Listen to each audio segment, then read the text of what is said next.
If you have ever wondered what some of the most hype releases on Dragon Ball Legends made in terms of monetary value, we're going to go over that today because we have some information courtesy of Rody2K over on Twitter, or X, that we're going to dissect. Now, if you've seen this floating around, there is a couple of huge times 10 stipulations and things you need to know about these numbers. It is not all completely as it may appear. We're going to dissect it all in just a moment. But before we jump in, if you're new, we'd love to have you stick around for some more content on the channel on Dragon Ball Legends like this, gameplay videos or showcases. Also, we did a collab with my homie Raiden yesterday. If you haven't checked that out, that'll be down below in the description. If you guys are interested in staying connected with me on socials like TikTok, Twitter, or whatever, scan the QR code as well. So to begin, Rody put out this information. It came from Game Eye. And basically, the first stipulation that this is that this is JP side only, so not accounting for the global version of the game. Now, this isn't as relevant, you know, where people understand the differences in the versions of the game for Legends like it is for Dokkan, because simply put, while Dokkan has their 3, 4, 5, 6 month time span between releases on both versions, Legends doesn't have that. But there is a Japanese server. There is a Japanese version of the game. They don't get anything exclusive. We don't get anything exclusive. We get all the same stuff at all the same time, so nobody ever cares about the fact there's a Japanese version, but there is a Japanese version of the game. So that being said, this is for the Japanese version. Next, the numbers are in millions for USD currency. And lastly, the reason why this information is a thing is because it comes from Game Eye, and ultimately, the way I understand it from Rody is that these corporations have to report their earnings monthly, and they basically give this detailed information on a monthly basis to Game Eye and some other corporations as well. So let's see this follow-up tweet. For anyone wondering why Bardock made so much, here's my theory. Gogeta's banner went into 2022, so he probably made up the majority of the income that month with people buying the New Year's sales. So that is the biggest stipulation with this. I didn't even see this follow-up tweet. I was gonna cover this myself because people are gonna take this information and they're just gonna throw it in people's faces and say, oh, X character is popular. Oh, X character isn't. See, for example, LF Beerus had the 4th highest release banner, I guess, ever in the game. So there's that. You know, things like that, which actually there may be some info with Beerus too, because I mean, he was the first Legends Limited character. Anyway, just throwing a name out there. Like, for example, Vegito Blue for June in 2020 didn't make a ton of money, whatever the case is. He's not like ranking, right? So people are going to throw some of these numbers, like Gogeta, for example, and they're going to say these characters aren't popular, these aren't the characters people want. But the big reason that this is happening and the way it is, or the reason why the way it is the way it is because there's no static release date for these banners. So let's take an example here. So on the first slide, we have this here. So the Black Friday banner, take note of this, released in the end week, literally the last week of November 2018. So this banner ran until the first couple of days of December. Now, there are going to be banners that you'll see in this that are going to launch like within a couple of days of the end of the year, like or the end of the month, and transition to the next month. And like that, obviously, unless everybody that ever summoned on that banner or purchased anything for that banner or purchased any sales did it literally only that first day it released, well, obviously the banner is going to bleed through with monthly income to the next month. It just is what it is, right? Because the banners last typically for a period of time. So let's take a look at what the graph shows for that time period on Legends. So 2018 November, 12.2 million.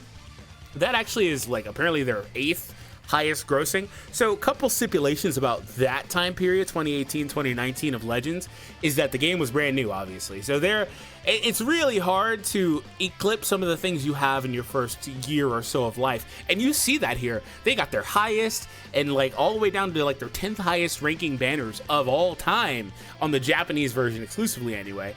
Here anyway, so that's kind of how the game looks for Legends. So a game that's 5 years old, a lot of their stuff is in their first year, and we'll also kind of explain a little bit of more current times too. So that's an example of this. Let's move here. So this Gohan actually performed really well. Couple stipulations: he was the second Legends Limited, but the first one with an actual LF animation. If you didn't know, Beerus did not have the legendary finish. That's why they're highlighting it here too. Ultimate skill, father son Kamehameha. They don't put this stuff in banners anymore. Who cares? It's LF. We get it. So like this was the first one. So there's some that. Then the novelty of that. He also was on a ticket exclusive summon. So you had to. The game was very different back then. He was ticket exclusive, etc. He wasn't available to pull on banners. So obviously you would have to pull probably a little bit more to get him then. But the tickets rates were a little different. Anyway, moving on. So Gohan made 13.6 million, fifth highest grossing month. And the thing with Gohan is that, well, what it looks like here is that Gohan, he came out in the middle of the month. So most of his income generated was in March. He lasted for 9 days into April, and that probably helped a little bit given how strong he was. I'm sure people were still summoning then, were still summoning for limit breaks, but like probably I'd just throw it a ballpark number, probably at least 85 to 90% of his revenue came literally in that first portion, and you can probably see that here. Yeah, the drop off is kind of steep for April. There's not even like a featured character that they bothered putting on the graph here, that Rhodey bothered putting on this list here for April of that year. I don't really know what that character would have been, but apparently there's not one. Moving on to May, we have Goten, LL Super Saiyan Goten, and that was also about the time we were getting that Vegas event. So we move on to the highest grossing banner in Legends history, at least on the Japanese version of the game, with the first anniversary Legends Limited Super Vegito at $19.5 million that they made from that month. Now, I keep saying banner, but I have to, again, specify that it's not on a per banner basis, because the banners can last a period of time, and then sometimes these banners, they'll get converted to being, you know, secondary banners, or they'll take the step ups off, and just things like that they'll do throughout the lifespan of the game. So anyway, it's not a per banner basis, it's a monthly basis, but this popped up on the 2nd day of June. You see the correlation here, where the earlier you pop up in the month, the more revenue you're also going to get. And that's not to take anything away from the circumstance around Vegito. He was hotly anticipated. They're saying that term now for Ginyu Force characters. They are not hotly anticipated. This guy was hotly anticipated at that time. Insane character, completely changed the game at that time, things like that. Doesn't get enough credit for being completely meta breaking, but anyway, that happened. First anniversary, you're nothing better than your first. It is what it is. So that being said, crazy release, and the banner popped up in the literal beginning, 2nd of June. So all of his revenue, it was here until the 8th, and I'm sure there was some stragglers still summoning, but like seriously, all of his revenue was in June there. So let's move on to another hotly well, actually, let's go through this a little bit here. So let's bring up some more notable ones. August of 2019, Legends Limited Namek Goku. He had the 6th highest grossing month. I'm actually curious to see when that guy released on the game, because I'd imagine that it was, I'll just have to pull up the character. I'd imagine that it was probably towards the end of the month, actually. Here he is. Let's see. This is one thing I like about this version of Space. I'm going to have to tell Hydros to add in the banner dates. Actually, it was another banner that popped basically in the beginning of the month. Okay, well, apparently LFs back then were more inclined to show up earlier in the month. It's been 5 years, so whatever. 4 years. Anyway, this guy is 4 years old, guys. My God, time flies.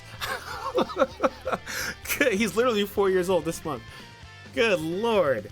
All right, moving on. So Legends Limited Super Saiyan 3 Goku. Oh, that is not one I want to look back at. Thankfully, that didn't rank, because screw that banner. If you are around for my summons on that banner, screw that banner. Legends Limited Super Saiyan Blue Vegeta. That Vegeta came out in 2019. Wow.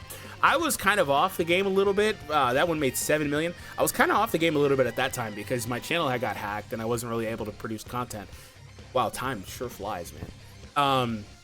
And then we got the release of the Super Saiyan 4s for December at the end of that year. So a trend with the game is that they always put out some of the most hype stuff at the end of the year because they're trying to get those New Year bucks. That's what happens ultimately. They're trying to get that New Year, because especially in Japan, basically what happened, I'm not going to really dive too deep into it, but basically what happens is people give a lot of money for holidays. That happens all worldwide, but you know, in Japan it's a thing, right? So they give a lot of money. So yeah, they're trying to get that New Year money from you. That's why there's always a banner right around New Year time. They're trying, and there's always a popular one. And then also you'll see they always sell well. This is a banner that popped up on the 20th though of December, because it was here for, again, more so moving on towards Christmas, things like that. And it was here until the 24th of the following January. So this banner, probably this banner and the Vegeta banner, was a two-parter, obviously. Probably really impacted December here. But see, here's a steep decline. No. January goes, December was at 10.4. January goes to 4.1.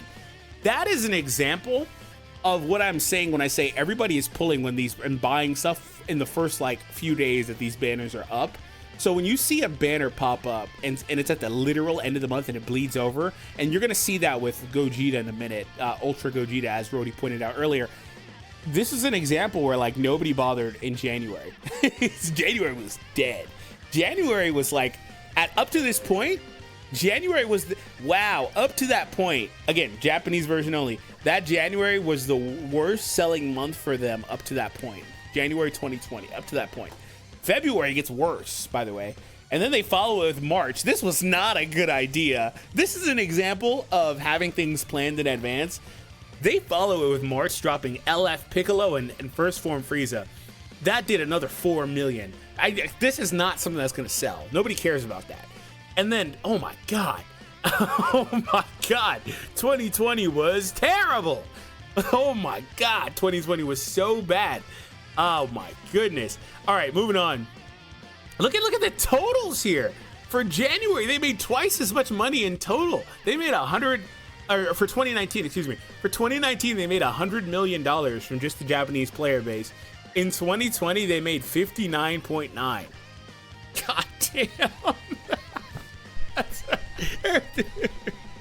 I gotta go back to that time period. What was going on in 2020? The game was like, my God, what is happening here?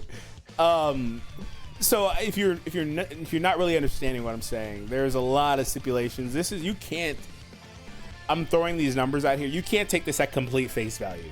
You just can't. And I want to make sure people are aware of that, because I really don't want this video or any information in it getting aggregated as literal fact and this and that. I'll take Rody's word for it that Game Eye is an authentic source. But yeah. There is a lot of stipulations and some gray area. So moving on to the anniversary, 10.3 for Vegito Blue. Didn't rank among their top 10, but was a huge increase from May. They made $9 million more between that month's time span. And then the rest of the year is just absolutely dead until November, December. So in November, they give us our very first Legends Festival. I'm pretty sure that was the first one. And they gave us Ultra Instinct Goku, the signed Goku, who I had earlier, pulled up here. Now, this is an example of a banner that popped up a little bit too late in the month.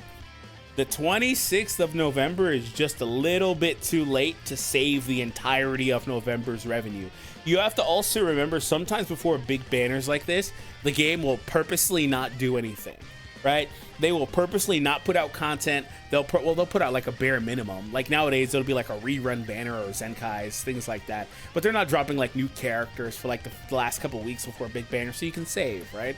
I know we think that they only want to make sure you never have any Chrono Crystals, but like they do before huge banners typically not put out much stuff. I know it doesn't feel like that, but anyway, the last couple of days of November just is too late. And then so what's going to happen here is going to be pretty astounding.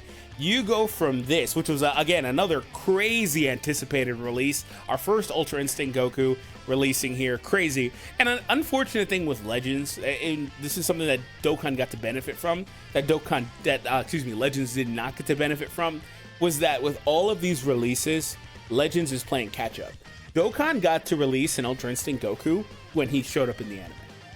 Legends basically was released when the anime was basically over. I think the anime was in the Tournament of Power already, and they're not going to start the game with a freaking Ultra Instinct Goku, right? So, like, Legends didn't get that benefit. So you have people summoning for this guy 2 years removed, probably, from his anime debut already. Yeah, it's been a long time, guys.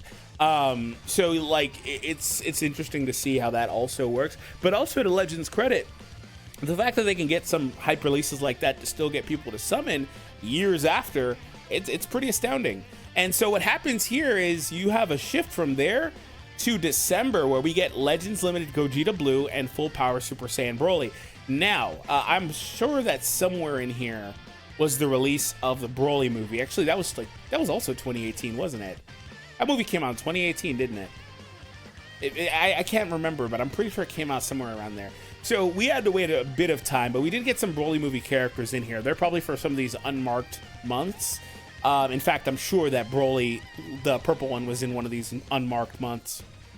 But anyway, we got this banner where we got another crazy hype character with Gogeta Blue, and that wound up being their third highest grossing month. So it was 90% Gogeta and Broly, but there is some UI Goku in there, because to go from 5 to 16, Gogeta's not that much more popular. He's not $11 million more popular, right? Not even Vegito Blue could do that by himself between May and June. There's some obvious UI Goku to Gogeta Blue popping in there. And that kind of is what happens, especially towards the end of the year with December and January. Let's go ahead and go over to 2021, and we have 2022 and some of 23 so far.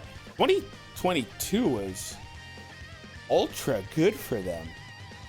See, this is why, if you remember my videos, we're not there yet. If you remember my videos around last anniversary, there was a lot of controversy with 2022's anniversary and stuff, but look at that. They made basically $79 million. That's their second highest grossing year. 2022 was second only to 2019. Well, it could have been second to 2018, but 2018 had half a year, right?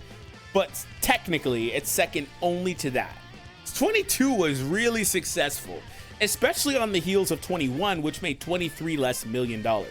So 21, we see the start of the monthly Legends Limited releases with Super Saiyan Future Gohan, 5 million, then 3 million with Boo, 4 million, 3 million. So I think what's happening here is some player fatigue. People are not liking this new trend also of having monthly releases. And then when you hit May, there's always a dip. Every April, May period, there's kind of a dip because people aren't trying to spend so much because the anniversary is right around the corner, right? So the more sensible players aren't going crazy. And then Gogeta Super Saiyan 4 seems to have really been unsuccessful. Before I say anything else, I need to pull up the release date of that banner because it does not seem like this sold all that well. Let's see when this bad boy, 29th of May, exactly what I'm talking about. I'm like, I was gonna say, I'm pretty sure because he's an anniversary release, he popped up at the literal end of the month. 29th of May. Wow. So what's going on? I'm not gonna pull up Vegito Blue, but like, is Vegito Blue's numbers also kind of skewed because of that too? He should have been a May release. I'm pretty sure he would have been a May release. Anyway, whatever. Moving on. Yeah, so what was looking like was happening there was still, regardless of that, bleeding into July, it didn't do great. Did we really get all these characters? No. Okay, so never mind, excuse me. What they did was they put it as a June release despite being a May release. So a little bit of his revenue would have been to make up for May, which brought May to 3.5. I bet without Gogeta's release, May is probably like around 2. But anyway, so you could kind of take a little bit from that and put it to June technically, because that's where they're putting the release here. But 8.5 for Gogeta, Zamasu, and Revival Gohan. We have 4 for Full Power Frieza, 3 for Evolution Vegeta, 2 for Saiyan Saga Vegeta. I gotta pull him up because Saiyan Saga Vegeta is looking like the worst performing LF character so far, just off the top of my head. And the caveat to that is that there's also other things, like some of these months will have, you know, like we just saw with the anniversary where they've got like 4 banners popping up, you know, like it was Gohan and the fusion characters, like all that. So there's a bit.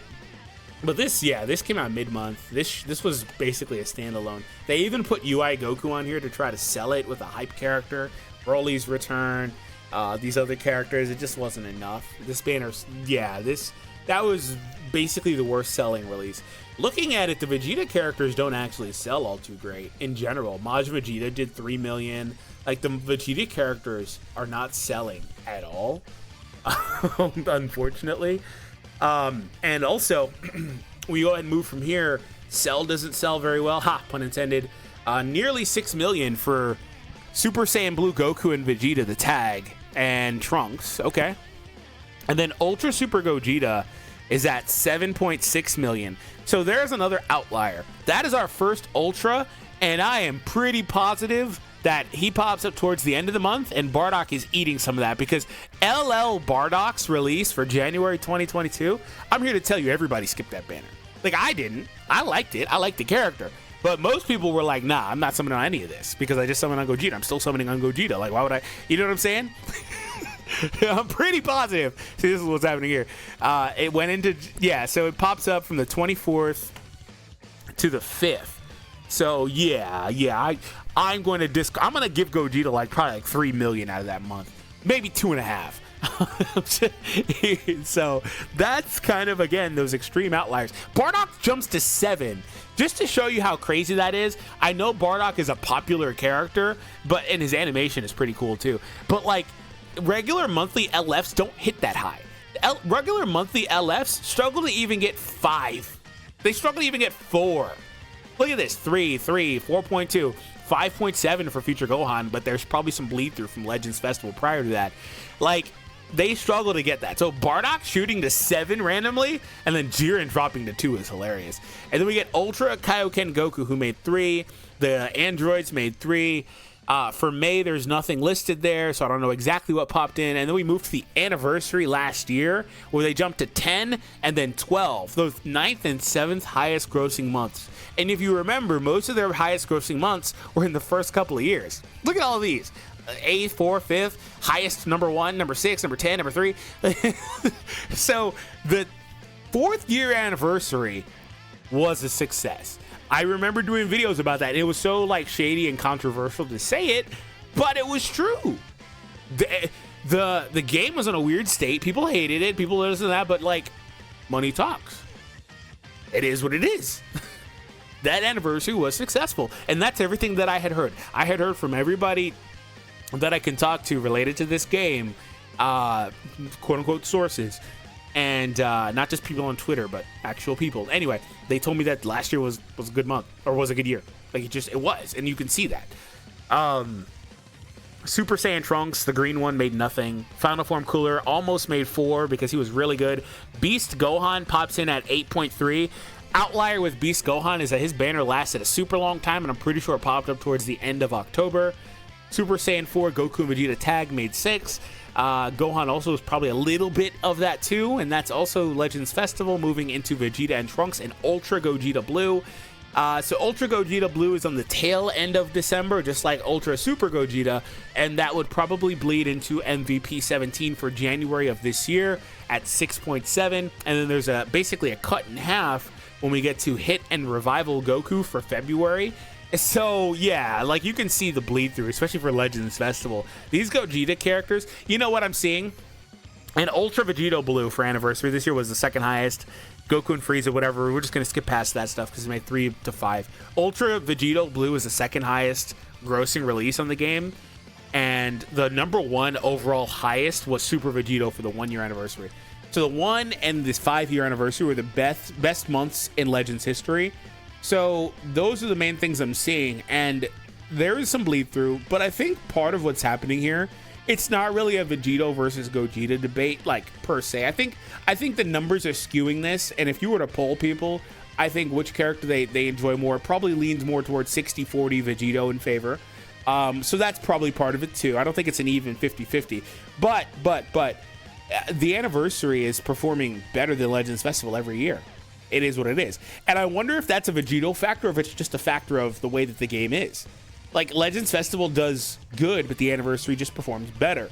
That could be a Vegito thing, and the fact we always have a Vegito in the anniversary. In fact, looking at it, that may be the case, because even LL Vegito Blue for year 2 did good, and then Super Saiyan 4 Gogeta, who was hotly anticipated, to use that term again, didn't even hit 10. I don't know. I'll leave it to you guys. What do you think? Is it a combination of all these things? I'm not sure.